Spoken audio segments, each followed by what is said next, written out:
نماز ظہر کے بعد 101 بار یہ کلمات پڑھ کر اپنے اوپر دم کر لیں۔ فوری طور پر یا تو کوئی شخص آ کر آپ کو پیسے دے جائے گا یا پھر آپ کے لیے غیب سے پیسوں کا انتظام ہو جائے گا۔ یہ عمل آپ ہر روز بھی کر سکتے ہیں یا جب کبھی آپ کو پیسوں کی اچانک ضرورت پڑ جائے اس وقت بھی آپ اس عمل کو کر سکتے ہیں۔ نماز ظہر کے بعد یا نماز فجر کے بعد جب نماز فجر ادا کر لیں، ان دو وقتوں میں کسی وقت بھی آپ اس عمل کو کر سکتے ہیں۔ عمل بہت ہی آسان ہے، بہت ہی مجرب ہے، بہت ہی قیمتی ہے۔ اس عمل کو کر کے اس سے فائدہ اٹھا لیں۔ ترتیب اور طریقہ کار میں آپ کو بڑے آسان الفاظ میں بتا دیتا ہوں، مشکل نہیں ہے، بچہ کر سکتا ہے، بڑے بھی کر سکتے ہیں۔ صدقہ جاریہ کی نیت سے جو آپ کے دوست احباب غریب رشتہ دار ہیں، یہ عمل ان تک بھی ضرور شیئر کیجئے گا، اور اس عمل کو جاننے کے لیے آپ اس ویڈیو کو اول سے لے کر آخر تک مکمل دیکھیے گا، کیونکہ عمل نہایت ہی قیمتی ہے اور اس قیمتی عمل کی کوئی بھی قیمتی بات آپ سے مس نہ ہو جائے۔ اس لیے میری آپ سے مؤدبانہ گزارش ہے کہ آپ اس عمل سے فائدہ ضرور حاصل کر لیں۔ بہت سارے لوگ جن کو یہ عمل مل جاتا ہے الحمدللہ 100% وہ اس کو مجرب پاتے ہیں۔ بس جو ترتیب بتانے لگا ہوں اسی پر آپ نے عمل کرنا ہے، اپنے پاس سے کچھ بھی نہیں کرنا۔ جو بتاؤں جس طرح بتاؤں اسی طرح کریں گے تو انشاءاللہ آپ کو اس کا 100% رزلٹ فوری طور پر ملے گا۔ تو دوستو، سب سے پہلے یہ بات ذہن میں رکھیے گا کہ 3 کام اپنی زندگی میں آپ شامل کر لیں، پھر اس کے بعد رزق کے متعلق آپ بے فکر ہو جائیں کہ آپ کو رزق کی فکر نہیں رہتی۔ یہ 3 کام کرنے کے بعد اللہ تعالیٰ آپ کو حاسدوں کے شر سے بھی محفوظ فرما لیتا ہے اور اللہ تبارک و تعالیٰ ہر پریشانی سے بھی محفوظ فرما لیتا ہے۔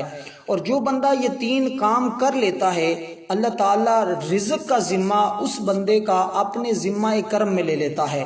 تو پھر جس کو اللہ تعالیٰ رزق دینا چاہے دنیا کی کوئی طاقت روک نہیں سکتی، اور جس کا رزق رب روک لے دنیا کی کوئی طاقت اس کو دے نہیں سکتی، کھلا پلا نہیں سکتی۔ اس کی آپ کو سمجھ اس طرح آئے گی کہ جیسے کوئی شخص بیمار ہو جائے، ڈاکٹر اس کو منع کر دیں کہ تو نے یہ چیزیں کھانی ہی نہیں ہیں، بس پانی ہی پینا ہے، یا آپ نے فلاں چیز کھانی ہے، باقی ساری چیزیں آپ کو منع ہے۔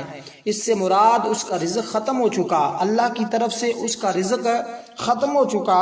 لیکن اگرچہ اس کے گھر میں رزق بہت زیادہ ہی ہوتا ہے لیکن اس کے باوجود وہ کھا پی نہیں سکتا۔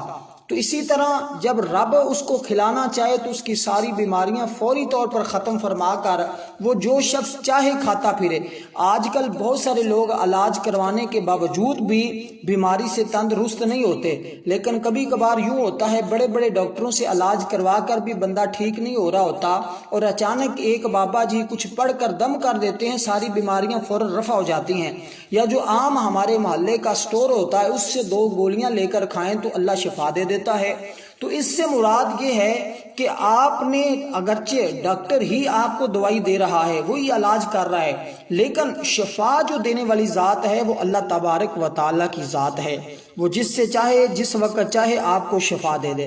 تو سب سے پہلی بات کیا ہے کہ شفا دینے والی ذات اللہ کی ذات ہے۔ یہ مثال میں نے اس لیے دی تاکہ آپ کو یہ بات سمجھ آ جائے۔ جیسے دوائیاں آپ ڈاکٹروں سے لیتے ہیں لیکن شفا کا تصور اللہ تعالیٰ کی ذات پر رکھتے ہیں، اسی طرح آپ نے رازق اللہ تعالیٰ کو ماننا ہے کہ صرف اور صرف اللہ تعالیٰ ہی رزق عطا فرمانے والا ہے، وہی رزق دینے والا ہے، اور دل میں کسی اور کے بارے میں خیال بھی نہیں آنے دینا کہ یہ وظیفہ مجھے رزق دے گا، یہ عمل مجھے رزق دے گا۔ نہیں، رازق اللہ کی ذات ہے۔ جیسے ڈاکٹر دوائی دیتا ہے تو آپ کو شفا مل جاتی ہے، اسی طرح جب آپ یہ وظیفہ کرتے ہیں تو اللہ آپ سے راضی ہو جاتا ہے، رزق پھر رب ہی آپ کو دیتا ہے۔ جیسے شفا رب دیتا ہے رزق بھی رب ہی دیتا ہے۔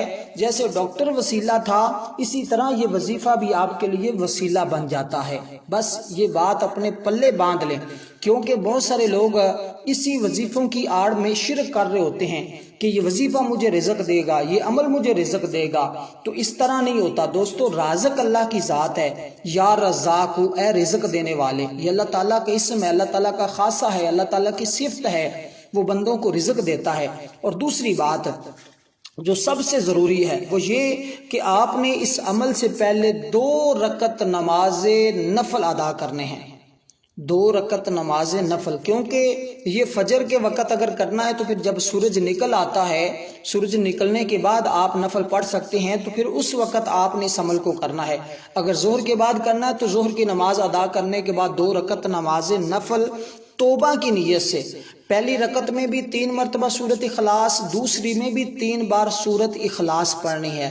ایسے تھوڑی کبھی مدد آتی ہے کہ بس آپ یوں بیٹھے اور اٹھ کر گھر چلے گئے اور موبائل میں کھیلتے رہے، ساتھ وظیفہ بھی عمل بھی کرتے رہے اور رٹا بھی لگاتے رہے، تو اس طرح نہیں دوستو۔ جو ترتیب بتا رہا ہوں خلوص نیت کے ساتھ، اخلاص کے ساتھ اگر پڑھیں گے تو یقیناً 100% میں گارنٹی سے کہتا ہوں اللہ تعالیٰ ضرور آپ کی دعا کو اور آپ کی ہر مشکل کو، ہر حاجت کو پورا فرمائے گا اور غیبی مدد فرمائے گا۔ تو دوستو 2 رکعت نماز نفل اس عہد کے ساتھ، اس وعدے کے ساتھ پڑھنی ہے کہ کبھی بھی آج کے بعد اللہ تعالیٰ مجھے اپنے خزانہ غیب سے رزق عطا فرمائے، میں کبھی بھی حرام روزی کو اختیار نہیں کروں گا، حرام رزق کے قریب بھی نہیں جاؤں گا۔ تو یہ آپ نے عہد کرنا ہے، یہ وعدہ کرنا ہے۔ اس کے بعد آپ نے یہ تسبیحات پڑھنی ہے جو ابھی میں آپ کو بتانے لگا ہوں۔ اول آخر آپ نے 3 مرتبہ درود ابراہیم پڑھنا ہے جو ہم نماز کے اندر پڑھتے ہیں، یعنی کہ ہم نماز کے اندر درود ابراہیم پڑھتے ہیں، اللہم صلی علی محمد وعلی آل محمد کما صلیت علی ابراہیم وعلی آل ابراہیم انک حمید مجید، اللہم بارک علی محمد وعلی آل محمد کما بارکت علی ابراہیم وعلی آل ابراہیم انک حمید مجید۔ تو یہ درود پاک آپ نے 3 مرتبہ شروع میں، 3 مرتبہ آخر میں، اس کے درمیان آپ نے یہ آیت بینات پڑھنی ہے۔ اور اس کے بعد میں آپ کو بتانا چاہوں گا کہ یہ عمل کے بعد آپ نے تیسرا کام کیا کرنا ہے، وہ بھی بڑا اہم ہے، سمجھنے والا ہے۔ تو دوستو آپ نے 101 بار یہ پڑھ کر اپنے اوپر دم کس طرح کرنا ہے وہ بھی میں بتا دیتا ہوں۔ سب سے پہلے یہ آیت بینات سن لے، اللہ لطیف بعبادہ یرزق من یشاء وہو القوی العزیز۔ پھر ایک مرتبہ سن لیں، اللہ لطیف بعبادہ یرزق من یشاء وہو القوی العزیز۔ اگر کسی دوست احباب کو اس طرح سمجھ نہ آئی ہو تو وہ مجھے کمنٹ میں پوچھ سکتا ہے، میں لکھ کر بھی اس کو کمنٹ میں دے سکتا ہوں۔ اس سے بڑھ کر میں آپ دوستوں کے لیے کیا محبت کر سکتا ہوں، یہ مجھے آپ بتا دیجئے گا کہ اگر آپ کو ایسے نہیں میری سمجھ آ رہی تو میں آپ کو لکھ کر دے سکتا ہوں، لیکن گزارش ہے کہ ویڈیو کو لائک کرنا مت بھولا کریں۔ لائک کرنے میں کوئی پیسے نہیں لگتے، لائک کر دیا کریں، اس سے آگے دوست احباب، زیادہ دوست احباب تک اس کو پہنچانے کی کوشش کیا کریں۔ جتنے لوگ فائدہ حاصل کریں گے آپ کے لیے بھی فائدہ مند ہے، میرے لیے بھی، اور آپ دوست احباب کی وجہ سے، ایک شیئر کی وجہ سے کسی کی کوئی مشکل میں ہوتا ہے تو اس کی مشکل آسان ہو جاتی ہے، تو رب کائنات آپ پر بھی خوش ہو جاتا ہے، ہم پر بھی خوش ہو جاتا ہے، اس بندے بیچارے کا بھی کام بن جاتا ہے۔ تو تیسرا کام، جب آپ کو رزق ملنا شروع ہو جائے، وہ تھوڑا ہو یا زیادہ ہو، جتنا بھی ملتا ہے آپ نے خوش دلی کے ساتھ اس میں سے اللہ کے راستے میں ضرور خرچ کرنا ہے، اللہ کا حصہ نکالنا ہے۔ یعنی کہ آپ اگرچہ روز کا مثال کے طور پر 1000 ہی کیوں نہیں کماتے، اس میں سے آپ 20 روپے اللہ کے نام کے رکھ لیں کہ یہ میں نے اللہ کے راستے میں خرچ کرنے ہیں۔ روز 20 رکھتے جائے 1 مہینے کے بعد وہ کتنے بن جائیں گے؟ تو اسی طرح وہ 600 بنتا ہے تو آپ وہ اللہ کے راستے میں دے دیں، کسی غریب کی مدد کر دیں، جو محتاج ہے، جو تنگ دست ہے، اس کی مدد کر دیں۔ تو اس ترتیب کے ساتھ آپ نے 3 باتوں پہ عمل کرنا ہے اور اس عمل کو آپ ڈیلی پڑھنے کا معمول بنا لیں۔ انشاءاللہ آپ دیکھیں گے سارا قرض بھی اتر جائے گا اور ہر طرح کی پریشانی بھی حل ہو جائے گی، رزق بھی ایسی جگہوں سے ملنا شروع ہو جائے گا جہاں پر نہ آپ کا وہم و گمان کبھی گیا ہے، نہ آپ کی کبھی سوچ گئی ہے۔ والسلام ورحمۃ اللہ وبرکاتہ۔